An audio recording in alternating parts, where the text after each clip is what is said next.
ابتدى جو القصايد والحروف حين طلت من لها انصف الصفوف.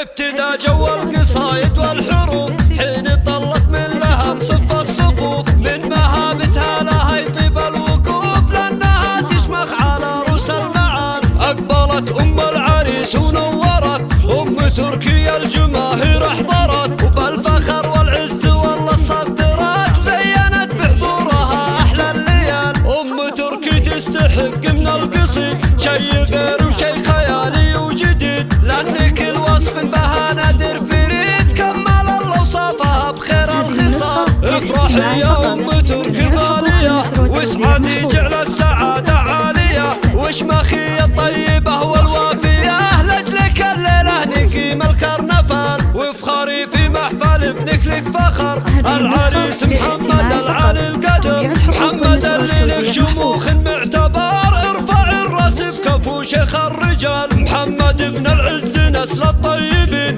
ربعها الميمون يقوم غانمين نلمي طيرين لهم مجد السنين معرب الجدين من عم وخال. يا عسى الافراح دايم والسعد والهنا في داركم طول الابد والسعاده يا عساها بدون حد ويجعل الله الخير طول العمر فال. ابتدى جو القصايد والحروف حين طلت من لها انصف الصفوف. من مهابتها لها يطيب الوقوف لأنها تشمخ على رؤوس المعال. أقبلت أم العريس ونورت أم تركيا الجماهير احضرت وبالفخر والعز والله تصدرت وزينت بحضورها أحلى الليال. أم تركي تستحق من القصيد شي غير وشي خيالي وجديد لأن كل وصف بها نادر فريد كمل الله وصفها بخير الخصال. افرحي يا أم تركي الغالية واسعدي جعل السعادة عالية واشمخي الطيبة والوافية لأجلك الليلة نقيم الكرنفال وافخري في محفل ابنك لك فخر.